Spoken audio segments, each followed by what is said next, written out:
Flat no 1303 13वीं मंजिल का flat. Aditya और श्रुति दोनों युवा आईटी प्रोफेशनल्स थे जिन्होंने हाल ही में शादी की थी। शादी के बाद वे एक नए घर की तलाश में थे जो शांत, सुरक्षित और ऑफिस के पास हो। वाशी नवी मुंबई की एक हाई-राइज बिल्डिंग में उन्हें एक खूबसूरत 2 BHK फ्लैट मिला। फ्लैट नो 1303 जो इमारत की 13वीं मंजिल पर स्थित था। बिल्डिंग का नाम था सिल्वर हाइट्स और ये बेहद आलीशान थी, लेकिन फ्लैट सस्ते दाम में मिल रहा था जो थोड़ा अजीब था। जब आदित्य ने बिल्डर से पूछा तो वो थोड़ा हिचकिचाया और बोला, सर, 13वां फ्लोर। कुछ लोग अंधविश्वासी होते हैं, कई लोग यहाँ टिक नहीं पाते। आदित्य मुस्कराया, भूत प्रेत सिर्फ फिल्मों में होते हैं, हमें फ्लैट पसंद है। उन्होंने बिना देर किए रजिस्ट्री करवाई और शिफ्ट हो गए। नई जगह, नया जीवन। पहली रात थी, सब कुछ शांत था, लेकिन रात के 2:30 बजे श्रुति चौंक कर उठी। उसने सपना देखा था। सपने में वो अपने ही लिविंग रूम में खड़ी थी। कोने में एक महिला खड़ी थी, बालों से चेहरा ढका हुआ, सफेद गाउन पहने। वो धीमे स्वर में बोल रही थी, ये मेरा घर है, तुम क्यों आए हो? उसका चेहरा अब भी छिपा हुआ था, लेकिन उसकी आवाज जैसे आत्मा की गहराई से आ रही थी। श्रुति हड़बड़ा कर उठी और पसीने पसीने थी। आधे हुए, मैंने कुछ अजीब देखा। कोई औरत थी हमारे घर में, कह रही थी ये उसका घर है। आदित्य ने उसे शांत किया। नई जगह है, ऐसे सपने आते हैं, चलो सो जाओ। लेकिन श्रुति को रात भर नींद नहीं आई। अगले ही कुछ दिनों में फ्लैट में अजीब घटनाएं शुरू हो गईं। रात के समय टीवी अपने आप चालू हो जाता। स्क्रीन पर कोई चैनल नहीं, बस काली सफेद झिलमिलाहट। बाथरूम में पानी की आवाज आती, पर नल बंद होता। बालकनी का दरवाजा बार बार खुद ब खुद खुलता, जैसे कोई उसे खींच रहा हो। एक दिन श्रुति ने बालकनी की ओर देखा। वहां सफेद गाउन पहने एक महिला की परछाई दिखी। उसने तेज चीख मारी। आदित्य दौड़ा, लेकिन बालकनी खाली थी। अब आदित्य थोड़ा चिंतित हुआ। उसने बिल्डिंग के पुराने गार्ड शंकर काका से बात की। शंकर काका बोले, 1303 साहब, वहां एक लड़की रहती थी, सिया। अकेली थी, 4 साल पहले बालकनी से कूदकर जान दे दी। क्यों? आदित्य ने पूछा। मरने से पहले वो हमेशा कहती थी कि कोई बुला रहा है, कोई कह रहा है कूदो। उसके बाद से कोई किराएदार ज्यादा दिन टिक नहीं सका। आदित्य स्तब्ध रह गया।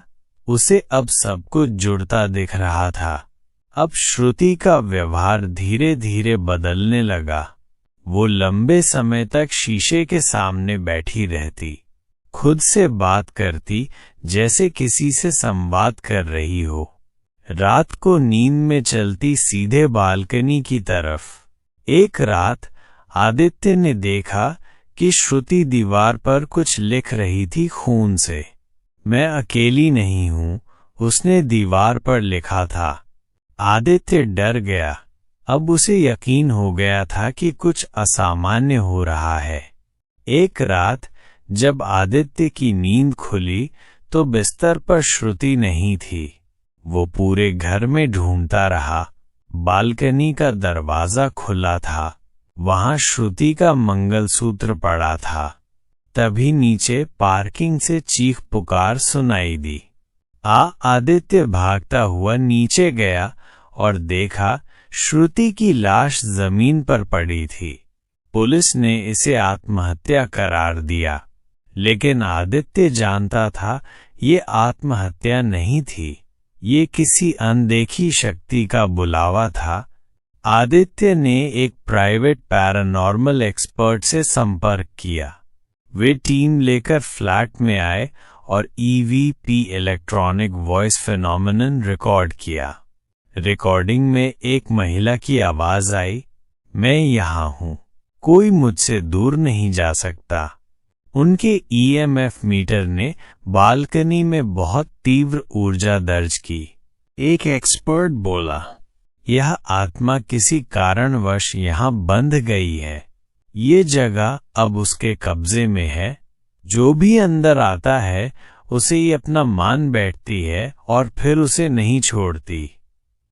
पता चला कि फ्लैट 1303 में 3 मौतें हो चुकी थीं। 1. 2010 में एक बुजुर्ग ने बाथरूम में आत्महत्या की। 2. 2017 में सिया ने बालकनी से कूदकर जान दी। 3. 2024 में श्रुति की रहस्यमयी मृत्यु।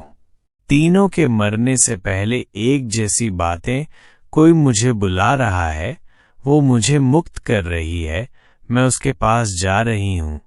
अब आदित्य ने वो फ्लैट छोड़ दिया, लेकिन उस आत्मा की दहशत अब भी वहीं है। आज फ्लैट नो 1303 को कोई किराए पर नहीं लेना चाहता। लोग कहते हैं, अगर कोई रात 3 बजे उस फ्लैट की बालकनी की तरफ देखे तो एक औरत खड़ी मिलती है, सफेद गाउन में, लंबे खुले बाल, चेहरा झुका हुआ। और अगर आप उसे ज्यादा देर तक देखें तो वो धीरे धीरे सिर उठाती है और कहती है, अब तेरी बारी है। एक झलक सफेद गाउन वाली औरत की धुंधली परछाई झलकती है। फ्लैट नो 1303 सिर्फ एक कहानी नहीं, ये एक चेतावनी है कि कुछ दरवाजे कभी नहीं खुलने चाहिए, और अगर खुल जाएं तो अंदर जो है वो कभी आपको जाने नहीं देगा। अब तेरी बारी है। अगर आप ऐसी और भी कहानियों के लिए तैयार हैं तो इस चैनल को सब्सक्राइब जरूर करें, और हाँ, बेल आइकन दबाना मत भूलिएगा, क्योंकि अगली बार डर अचानक दस्तक दे सकता है। वीडियो पसंद आया हो तो लाइक जरूर करें और कमेंट में बताइए कि अगली डरावनी कहानी आप किस जगह पर देखना चाहते हैं। हॉस्पिटल, होटल या मेट्रो स्टेशन?